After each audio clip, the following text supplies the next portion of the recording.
Hello everyone, and welcome back to Let's Play Skyrim. Last time, we did a companion's quest out here at the Valtheim Towers, but now I've returned to Gallows Rock because I want to explore this area a little bit more. One thing I forgot to do, that I meant to do at the end of the last video, is go put on the Mage Stone, since we've maxed two-handed, and I have switched to Destruction Magic as my main method of killing bad guys. I also did a little bit of research, and I clarified that after the Silver Hand, you do have to perform 2 Radiant quests for the companions to progress their storyline, but what I had been wrong about, only one of those quests needs to be for Aiella, which I already did, striking the heart at Valtheim Towers. The other one can be any quest for any body. The only thing to consider is, once the storyline advances, you lose the opportunity to do any more of those Silver Hand quests for Aiella, so if you're a completionist and you want to see them, well, that's impossible anyway, because even if you do 2 quests for her, you'll only see 2 out of 3. But the route I've chosen to follow, striking the heart, is the only one I see. So I'll talk about the ones we're going to miss. We're going to miss Retrieval, which just sends you to a random bandit lair to fight Silver Hand and retrieve a fragment of Wuthrad. And we're gonna miss Stealing Plans, which is pretty similar. Sends you to a Radiant bandit lair to fight Silver Hand and, steal a book of their plans. So we just killed a fox, and yes, Virginia, we can feed on it, and yes, Virginia, we're going to.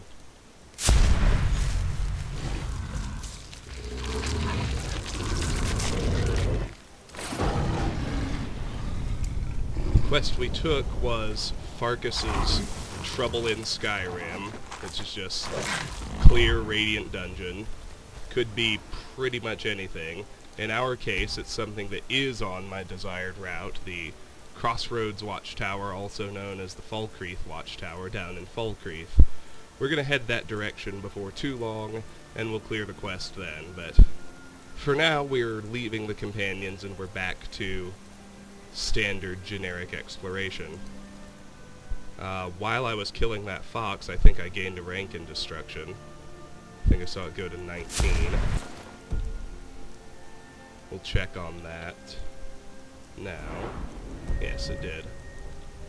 Cool. Let's do the usual here.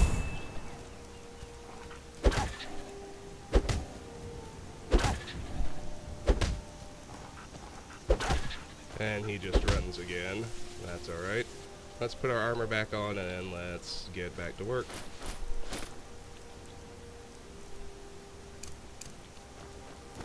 My next target is this giant camp off to the southwest. It's a little place called Cradlecrush Rock.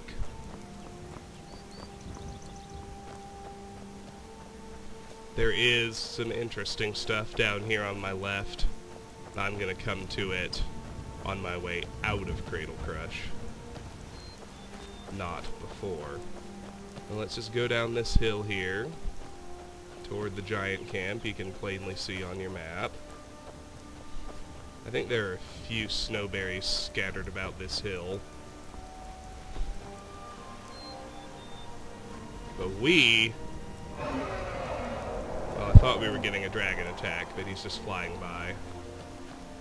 He doesn't want to mess. Smart man.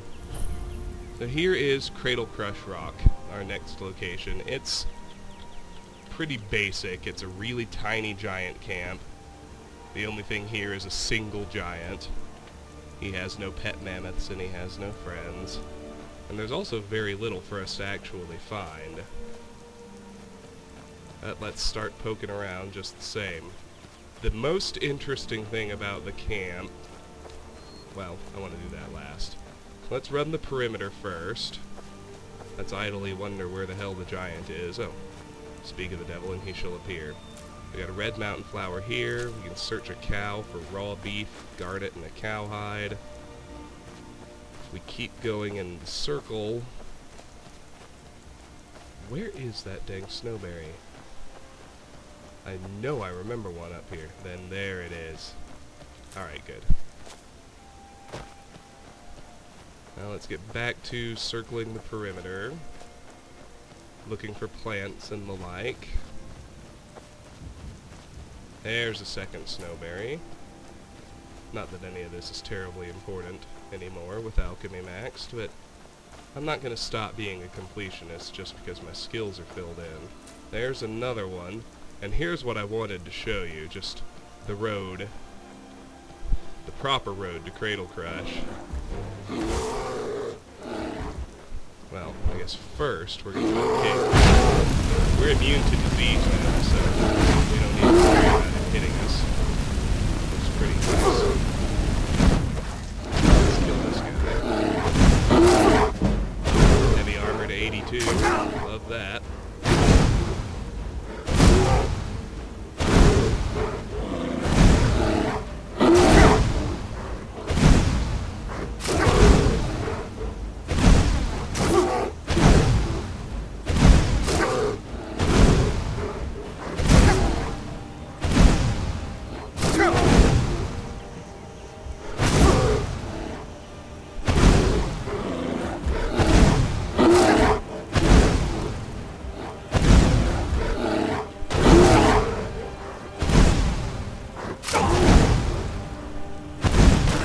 And down goes the cave bear.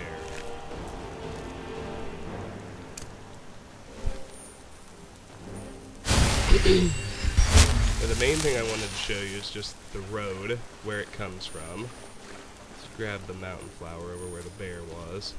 You can see the road actually crosses the river at a shallow ford point. And we can get a thistle branch, but if we turn back to the right, we have to go a little ways. It's another side path I don't want to explore yet. Let's do clear out this road right quick. Let's kill this fox.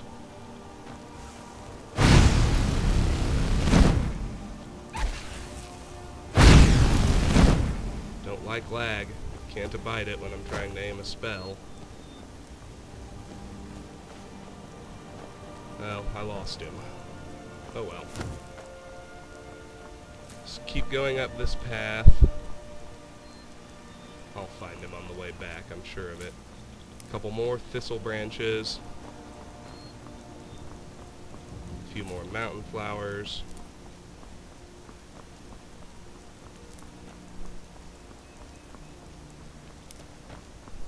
We're almost done now. I just wanted to show you this stretch of road, which takes us, lo and behold, back to the good old Valheim Towers, which we just re-cleared. So there's that. Now we can head back to Cradlecrush Rock. I'm gonna finish off that damn fox as soon as I find him. There is no escape. What I tell you, boy.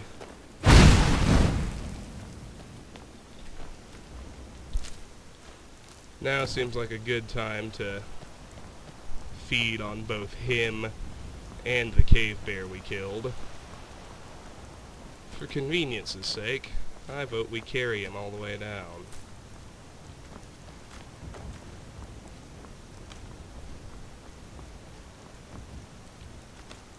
Anyway, the road continues, but that was the main bit I wanted to show you. Just connect these locations back to places we've already been. Oh look, an iron ore vein. Quick change in the order. We will mine this, hoping for a flawless sapphire or flawless amethyst. Not getting one, of course. Now it's time to feed on these two corpses. Keep powering up our werewolf.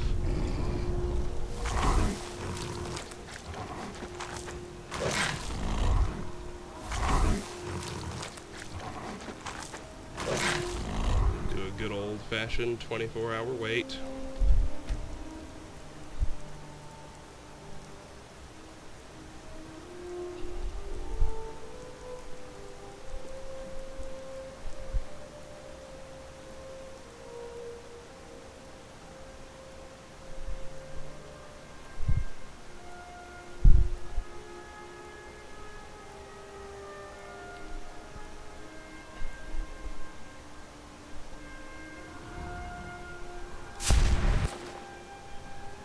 Give them both the usual reanimation treatment.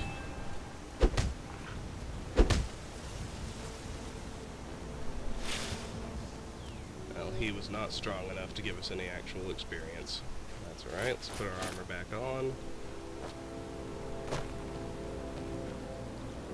Let's try the bear. There's another fox over there. I'll leave him be. I will run into him eventually. We'll take that stretch of road. So I'll deal with him then. In the meantime, that little bit of connective exploration out of the way, let's head back up to Cradlecrush Rock.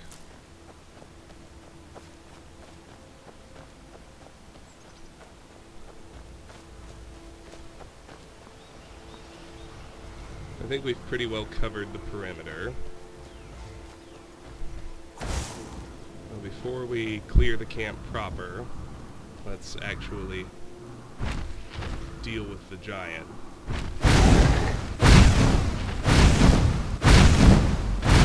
Destruction 20.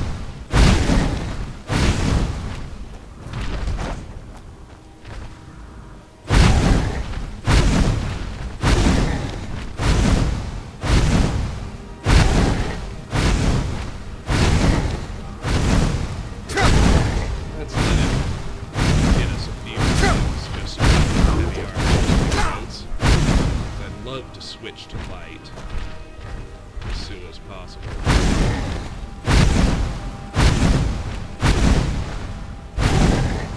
See, even with just 20 destruction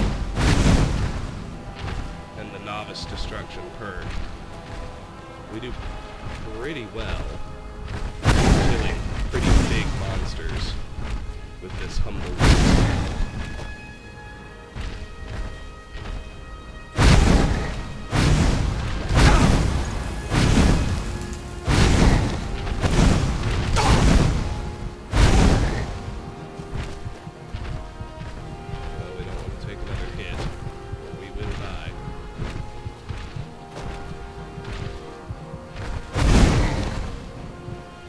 Got some range on most of them.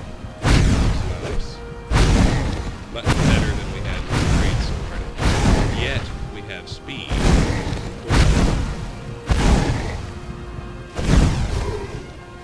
And down he goes. Let's search him. He's got nothing I'm terribly interested in. Now as we heal, we can clear out his camp. So we already looked at the cow, so let's circle around the campfire clockwise. We got 2 mammoth things. We have a dead alchemist who I don't think he's quite supposed to be here. I think he's supposed to be over at that lake I was talking about. But he's here. Let's search him. He's got some decent ingredients.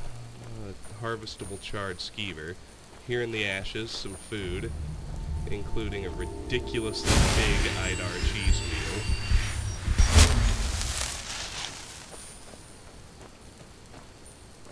See another potato in there. That seems to be about it as far as that stuff goes. Just noticed that chime, which means we have cleared Cradlecrush Rock. That was pretty easy.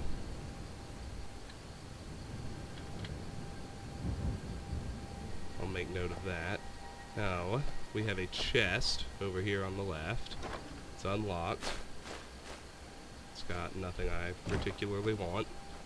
Over here is the interesting bit. This rock has been used to crush some people. There are 3 things we can find. On this one, we find a random enchanted helmet. If we go clockwise, you can see these crushed feet and a hand. And you can barely see it, but there's a ring on that hand. In my case, silver garnet. Not very valuable. And then over here, there's a third with a knapsack we can search. 2920 Sun's Height V7. I think that's a new one. It is. So let's read it right quick.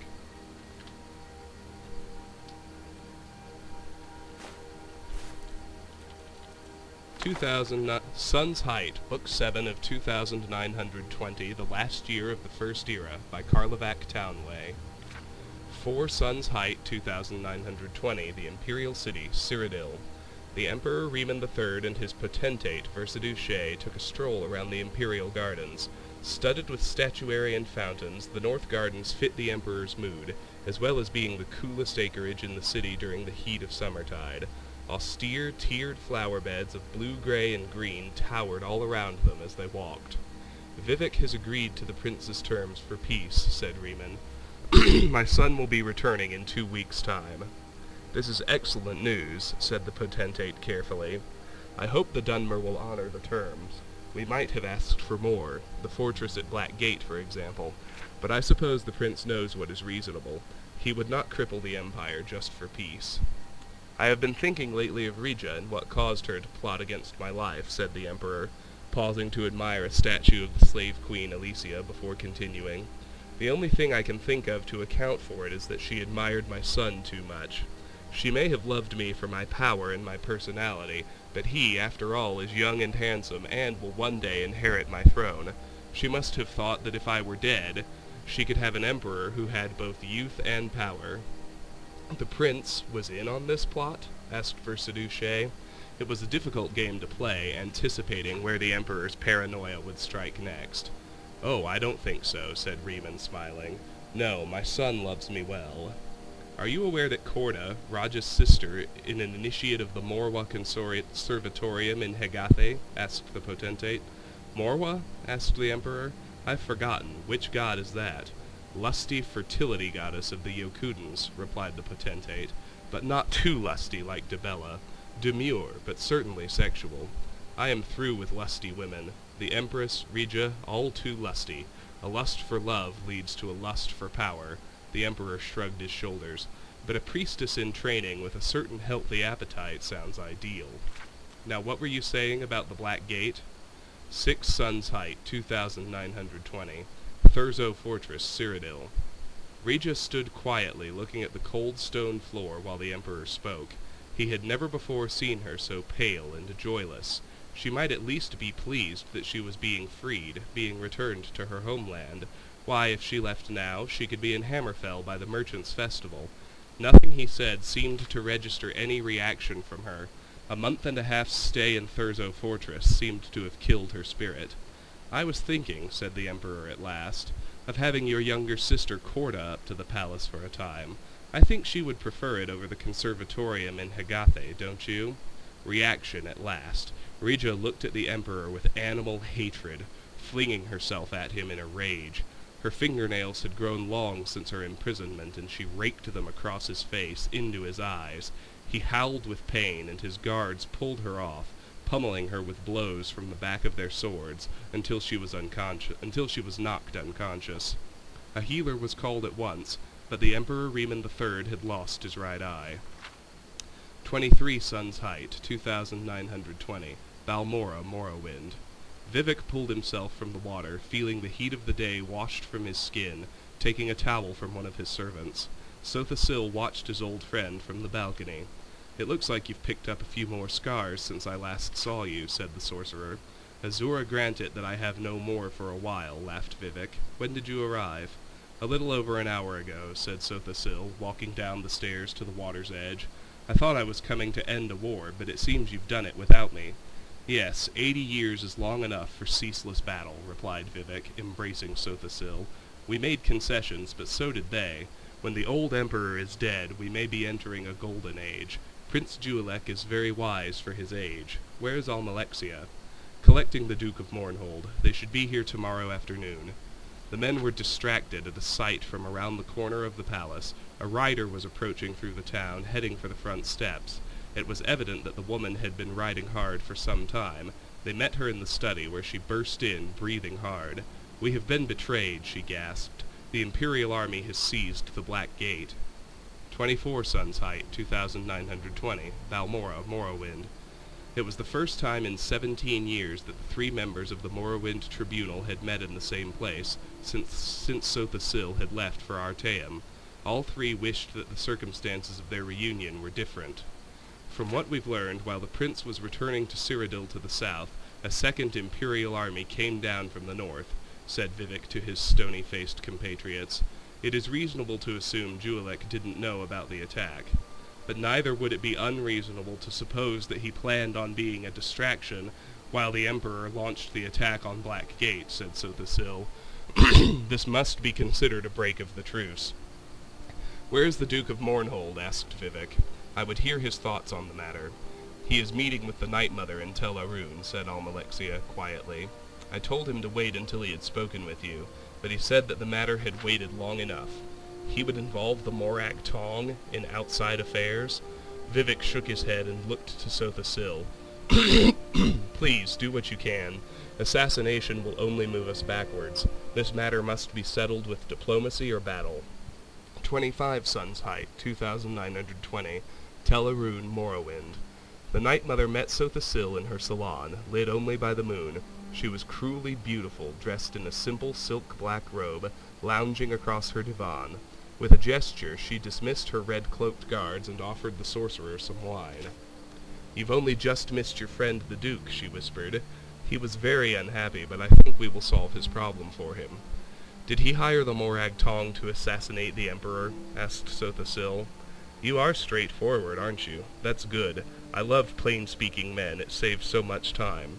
Of course, I cannot discuss with you what the Duke and I talked about," she smiled. "It would be bad for business. What if I were to offer you an equal amount of gold for you not to assassinate the Emperor?"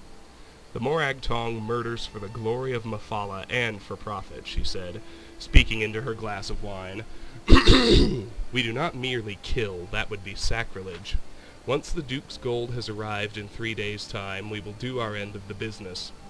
And I'm afraid we would not dream of entertaining a counter-offer. Though we are a business as well as a religious order, we do not bow to supply and demand," Sothasil. 27 Sun's Height, 2920, the Inner Sea, Morrowind. Sothasil had been watching the waters for 2 days now, waiting for a particular vessel, and now he saw it, a heavy ship with the flag of Mournhold. The sorcerer took the air and intercepted it before it reached harbor. A call of flame erupted over his figure, disguising his voice and form into that of a Daedra. "Abandon your ship," he bellowed, "if you would not sink with it." In truth, Sothasil could have exploded the vessel with but a single ball of fire, but he chose to take his time, to give the crew a chance to dive off into the warm water. When he was certain there was no one living aboard, he focused his energy into a destructive wave that shook the air and water as it discharged. The ship and the Duke's payment to the Morag Tong sunk to the bottom of the inner sea. "Night Mother," thought Sothasil, as he floated toward shore to alert the harbor master that some sailors were in need of rescue. Everyone bows to supply and demand. The years continued in Last Seed. There we go.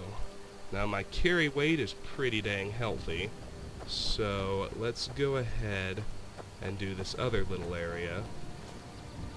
I think I had talked about it before. Oh, I almost forgot, and oddly enough seeing this fox reminded me.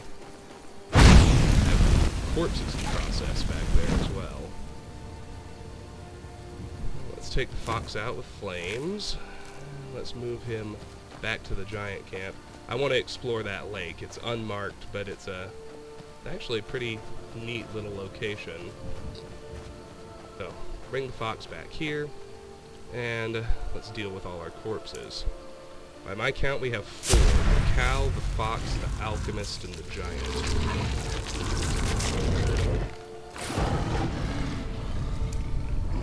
And with savage feeding, we can feed on them all.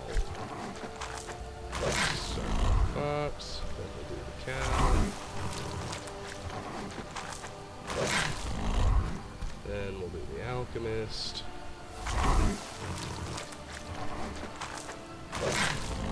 And we'll do the giant last.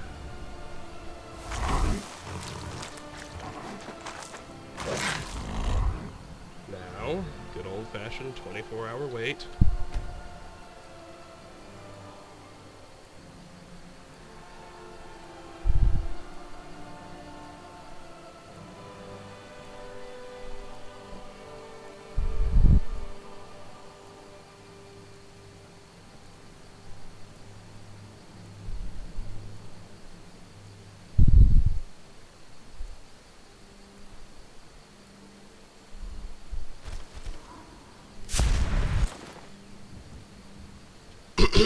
Armor goes back on.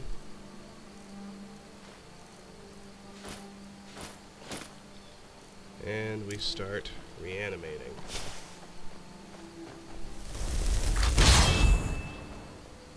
Do the alchemist first.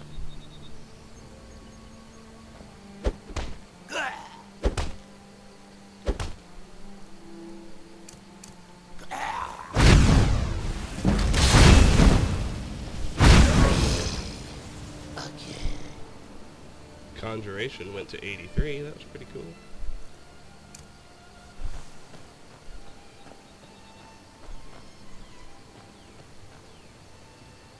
Do the fox next.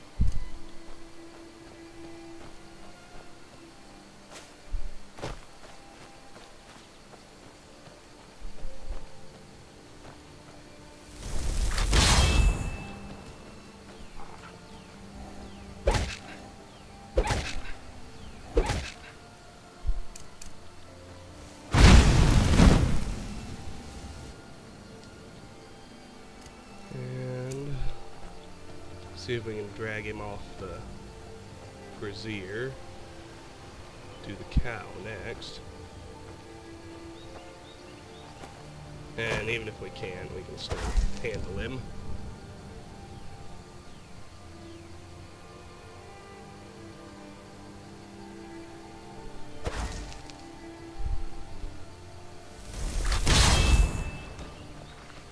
Werewolf perk available.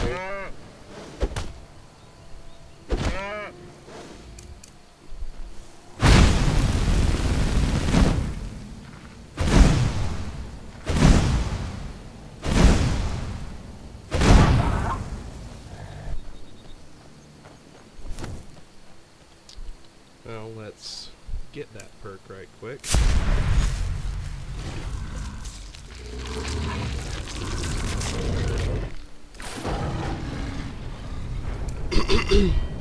Alright, I'm going to take Bestial Strength 4, do 100% more damage as a werewolf. That's everything that's useful to me now.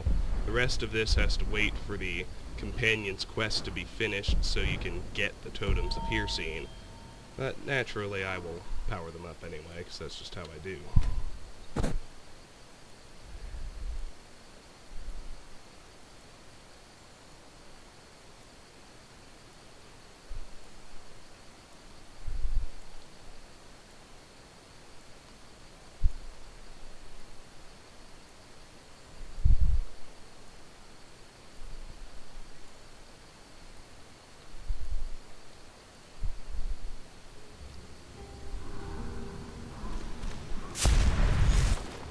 Just so it's clear, as things stand, our werewolf is now insanely powerful.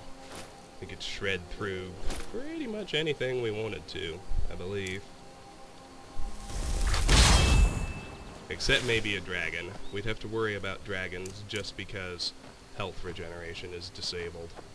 Alright, let's go check out that lake now.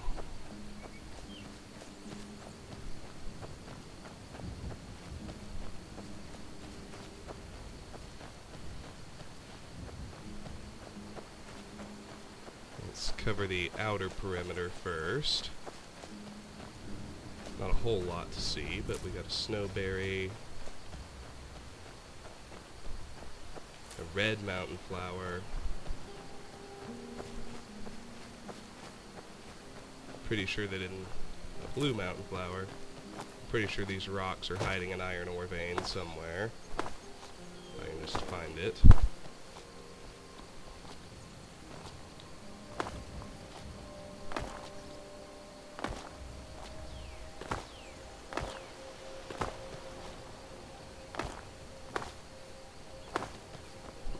it's farther over this way. There's a good chance I went the wrong direction.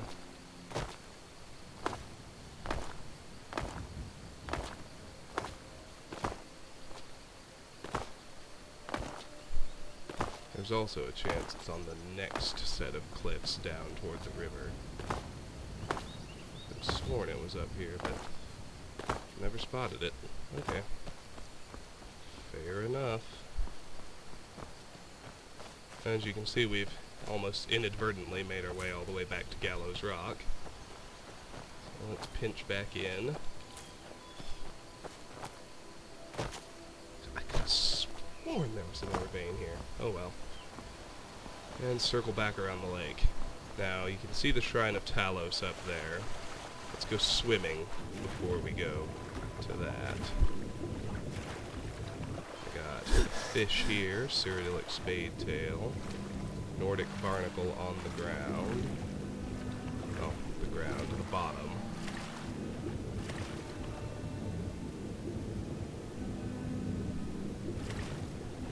Really the only fish? There's another barnacle cluster.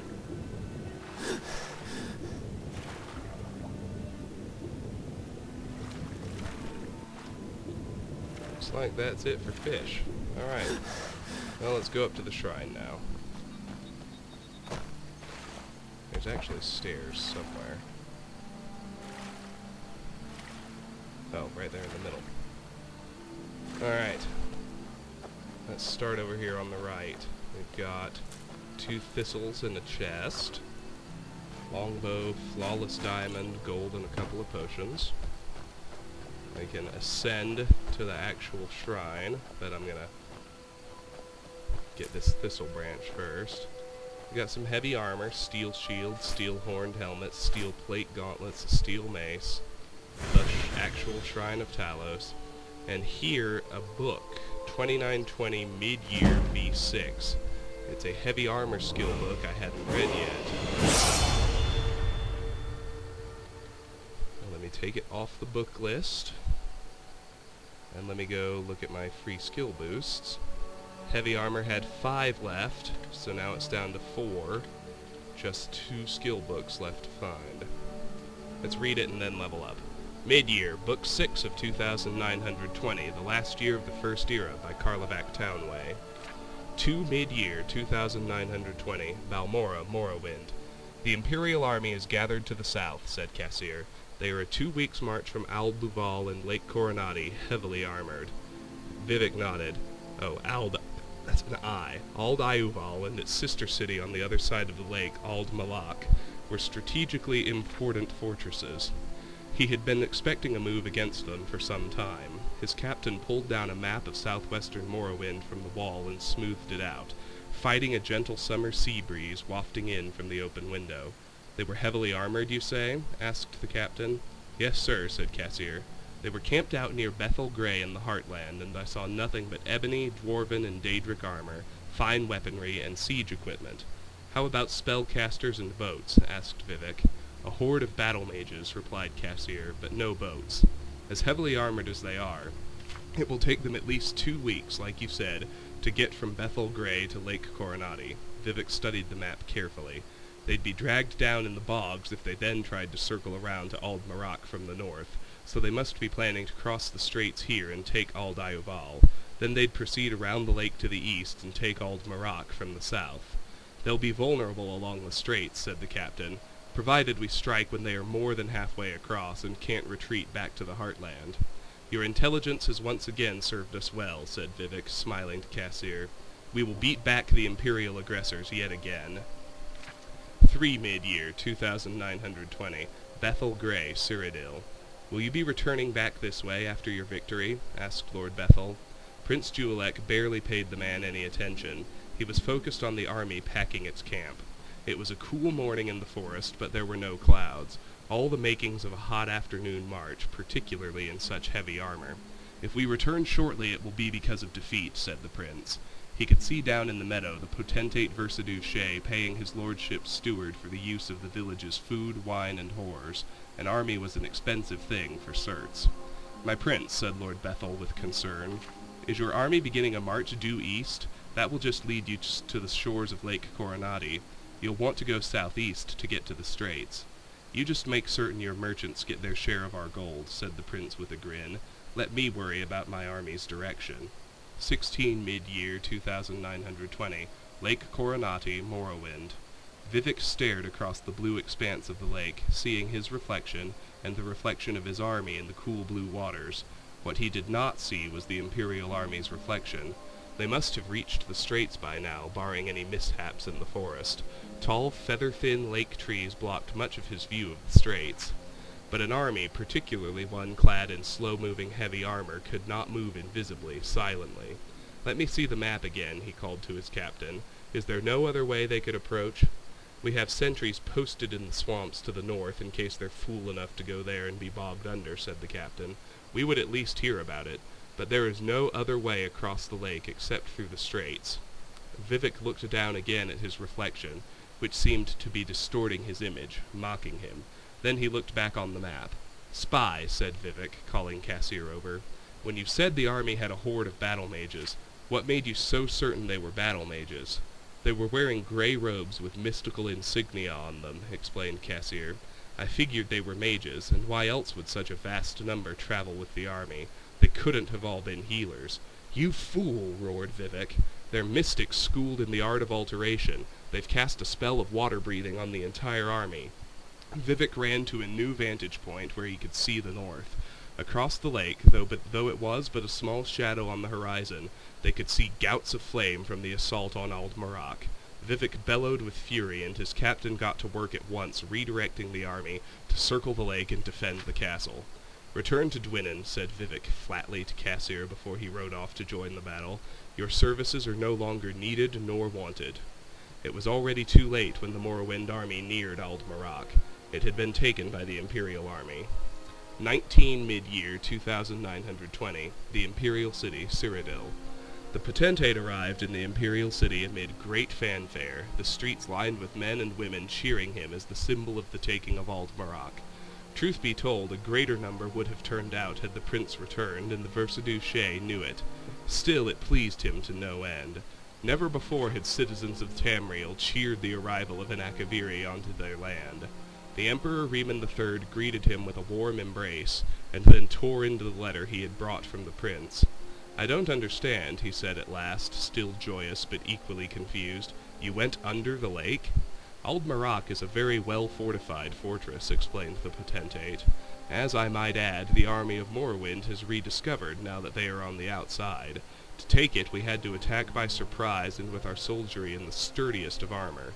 By casting the spell that allowed us to breathe underwater, we were able to travel faster than Vivek would have guessed, the weight of the armor made less by the aquatic surroundings, and attack from the water-bound west side of the fortress, where their defenses were at their weakest." "Brilliant," the Emperor crowed. "You are a wondrous tactician, Versailles. If your fathers had been as good at this as you are, Tamriel would be Akaviri domain." The potentate had not planned to take credit for Prince Julik's design, but on the Emperor's reference to his people's fiasco of an invasion 216 years ago, he made up his mind. He smiled modestly and soaked up the praise. 21 mid-year 2920.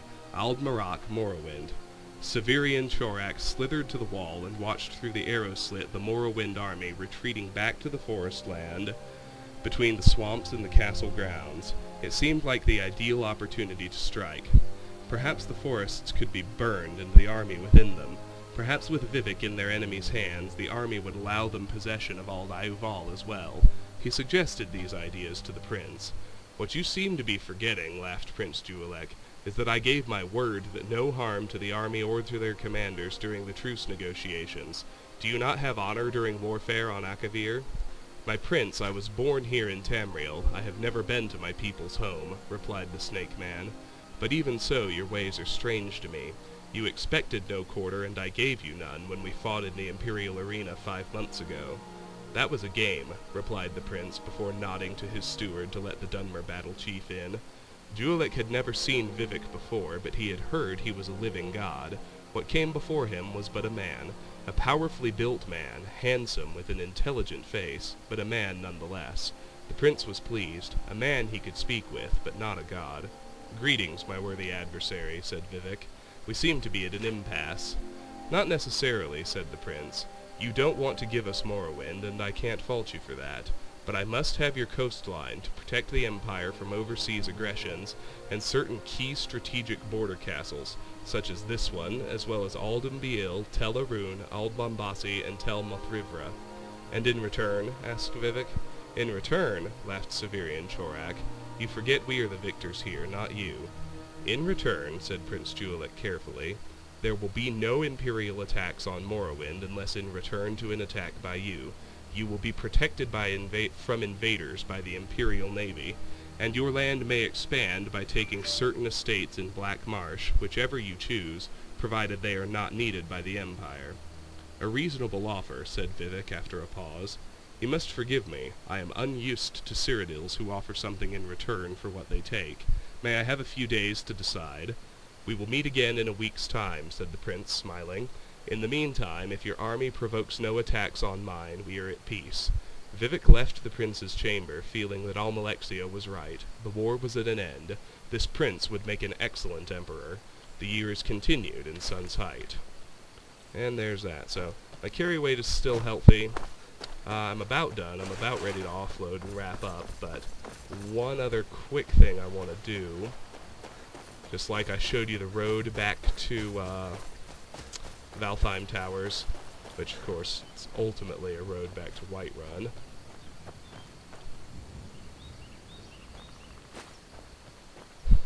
I heard it bouncing around. Let's just clear the river before we leave. Aha! Goats! And dragonflies. Goats are more important, but let's get the flies too.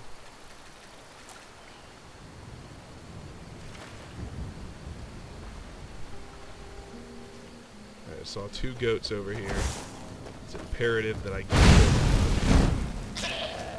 There's one. He didn't even drop a single horn. It's bullshit. I almost forgot to level up. I'll put the point in stamina. That's the last point I'll be putting in stamina for some time. I think 300 is pretty much enough. Well, let's get a perk. Nothing I want in any of these trees is open yet.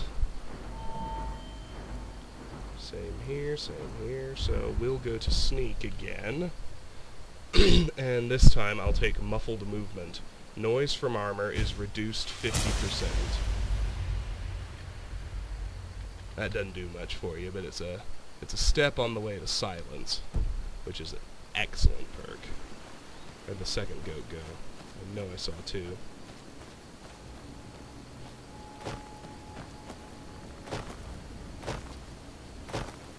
So it looks like he didn't go to the main road.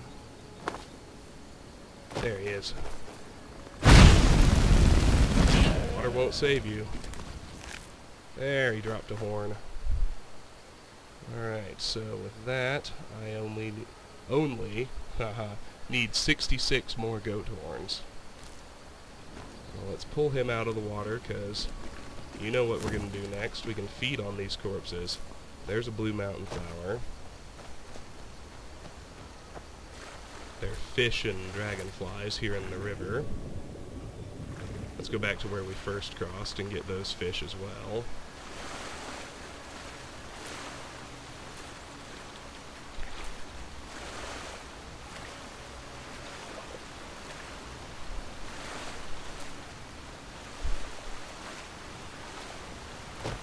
Good, I was going to say, I was all but certain there was another fish.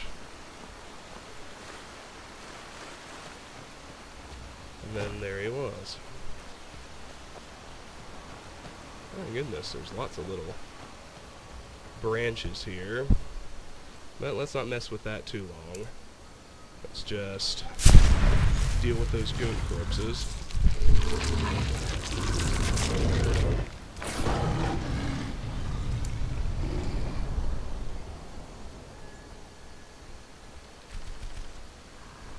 Have to come back for that snowberry.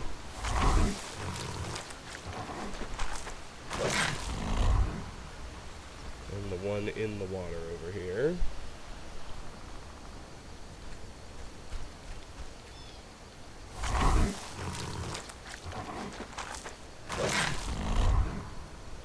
And now the classic 24-hour wait.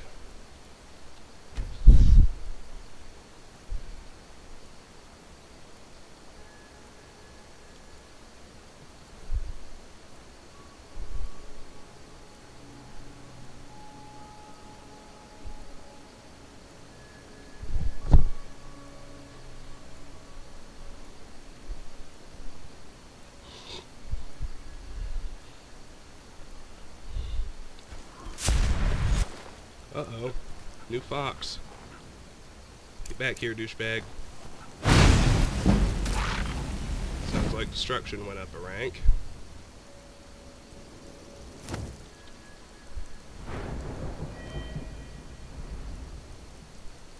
There it is, 22. And now, of course, we've got a new corpse to devour. This all must seem very tedious now, but look how fast we're filling in the werewolf tree. It'll be over before you know it. Just quickly, the same deal. Feed on him, rest 24 hours. Then we'll reanimate the 3 corpses, then we'll continue up the river till we loop back to Valheim Towers. Then we'll go back to Whiterun and offload. And then this video will be over.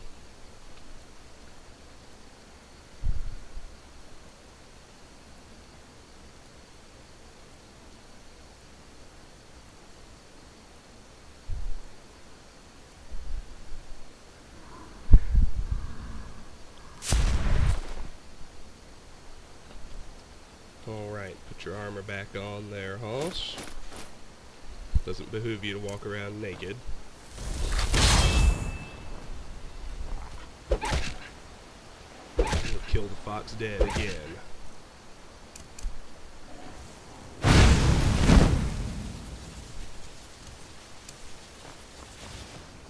Well, let's wander over this way. While we wait for our magicka to recharge, I couldn't help but notice another iron ore vein. Somewhere over here. Just before I do that, here's that snowberry I spotted. And here's a goat. Reanimate. Punch. Punch. Punch. Punch. And flames. Mountain flower.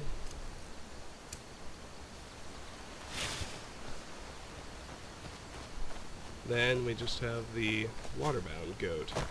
I thought I saw another ore vein. Did I hallucinate that? No, there it is. I knew I had seen a second one. Well, we got purple mountain flower and good old-fashioned iron ore. Nothing wrong with that. Come on, cough up one of the gems I need. Doesn't. Oh well. We'll find them. Don't worry.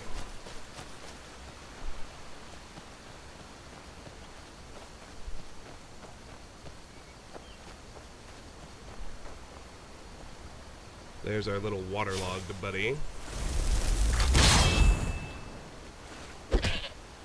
3 punches, and then we'll switch to flames and kill him dead.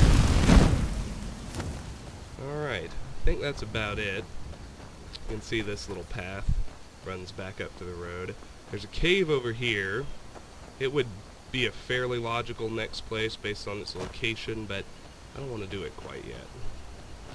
So you can see we've reached the bottom of the waterfall. Up there is Valheim Towers. So let's switch back to spamming Mage Light, and let's head back to Whiterun.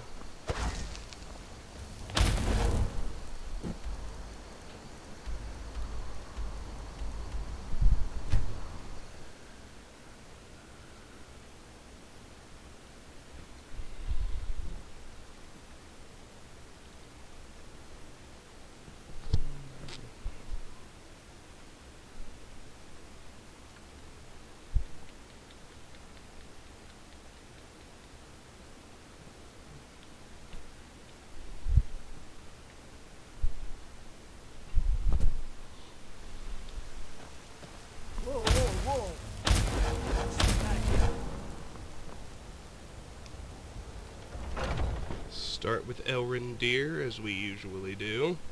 I'm actually not encumbered this time, so don't care as much if there is a vampire attack. But of course there wasn't one.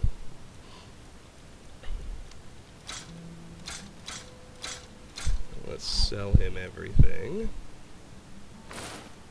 We found the Banish enchantment, so the only thing anybody has that I'd be interested in, well, the Smiths don't have anything I'd be interested in. The Thank you very much. last two enchants can only be found at Bellathor's. Resist disease and resist poison. So, They shamed us all. We're looking at a real warrior. At least now you. let's just wait till 8 a.m.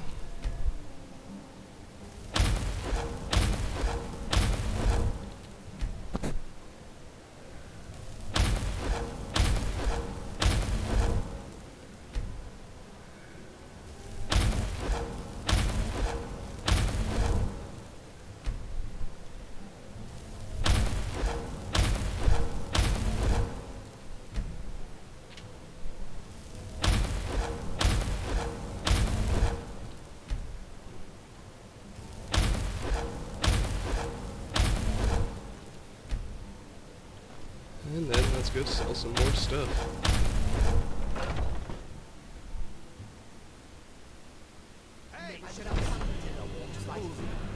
Ah, speaking of, they're here, but since it's late, the vampire's gonna have some trouble.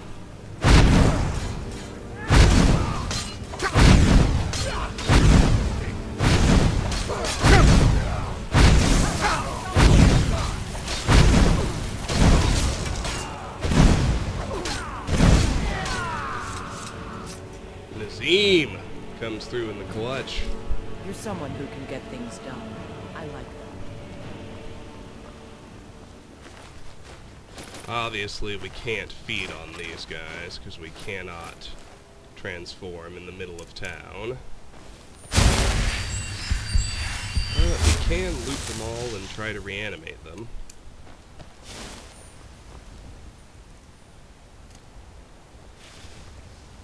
We need to do something about Got some these good pieces vampire out here. attacks.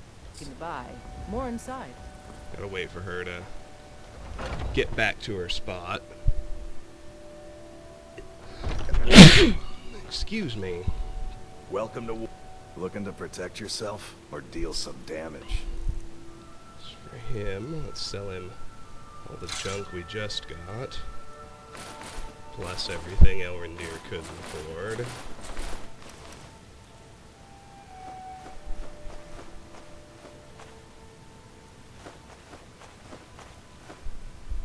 Alright, good. Good doing business with you. I did find a goat horn while I was out there. That'll need to Have be you met dropped my off. father? He's the steward up at Dragon's Reach. Adrian doesn't seem to want to sell things today. Yes? Check inside the shop if you need anything. I help my... There we go. Take a look. I don't know why I even looked at that. And I also don't know why I even bothered. All right then. Yeah. Because I sold her everything she'll take. Alright. I believe the vampire is going to be too strong. He is. His thralls might not be, considering how easily everyone was able to deal with them.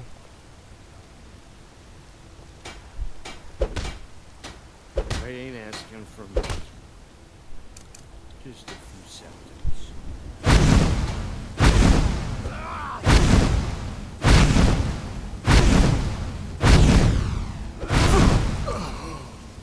Thank you. Okay. Let's stop by the house to drop off my goat horns and check on Lucia's chest.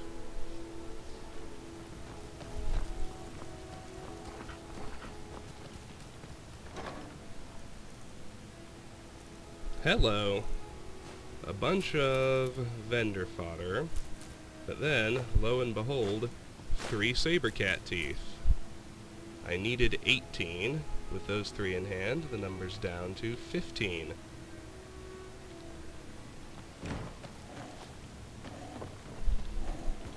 Thank you, Lucia. You are awesome. Right.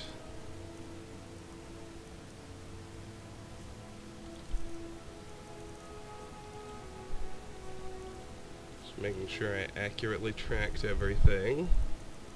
The only thing that goes in here, the saber cat teeth. The only thing that goes in here is the goat horns. You're back. Could you give me an allowance? Sure. Here's 10 gold. Thanks, Pa.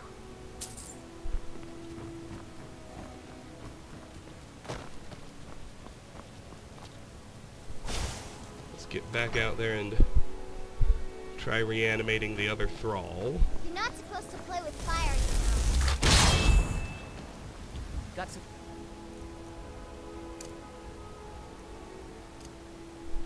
Good pieces out here if you're looking to buy. More inside.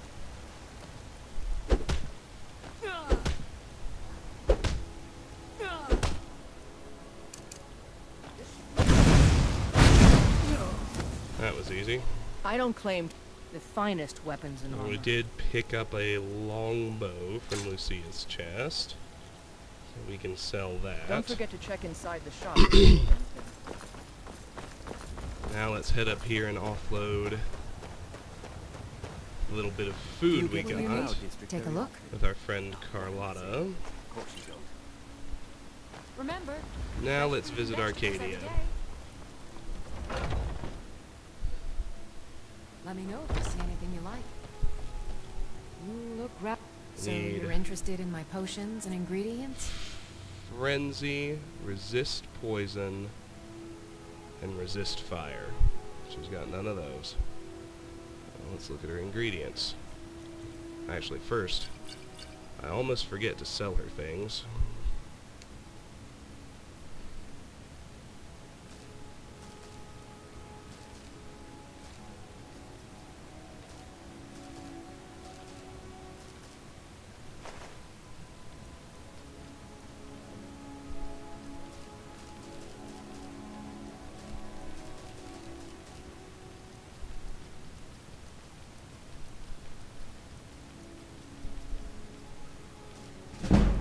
Speech to 87. Cool. Alright. So what am I already carrying? Looking for something. Just lingering damage stamina and fortify pickpocket. Well, I've got fortify pickpocket on my anytime if orange you need a dartwing. remedy.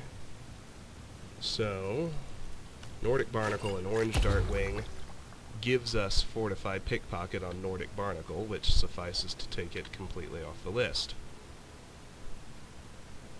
Now the only thing I'm toting is a chicken egg, looking for lingering damage stamina. Mage light, that's what we need. Neat. But do I detect a case of the bottles? Yeah. Gotta keep I that have going. So you're an alchemist then? Okay, so we can sell her that potion we just made. Just looking for lingering damage stamina, or anything that still has undiscovered effects.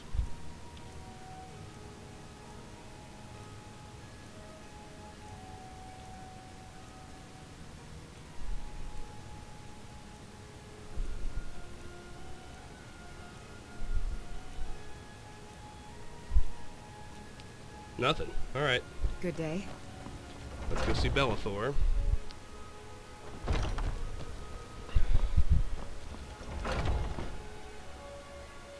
Take a good look around. I'm sure you'll find what you look for. Yeah. Oh, a bit of this and a bit of that.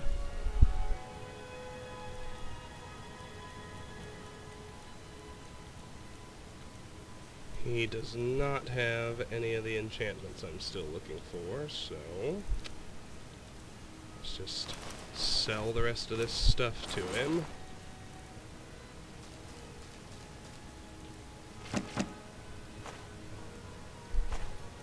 he can't quite afford the flawless diamond. Sell it to him anyway. Do come back. Gold is rapidly becoming almost entirely useless to me. Alright, let's head back out to Cradlecrush Rock. And we'll end the video there. The next spot I want to go is Mixwater Mill, the little mill out to the east.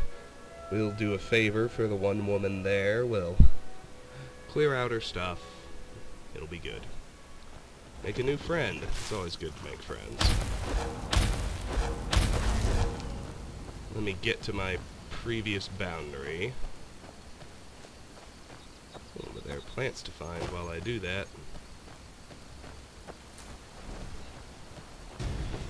Oh! But first we're gonna fight a dragon. Alright. Well, we'll start the next video with that. This has been Let's Play Skyrim. Next time, dragon. Until then, thank you very much for watching, and goodbye.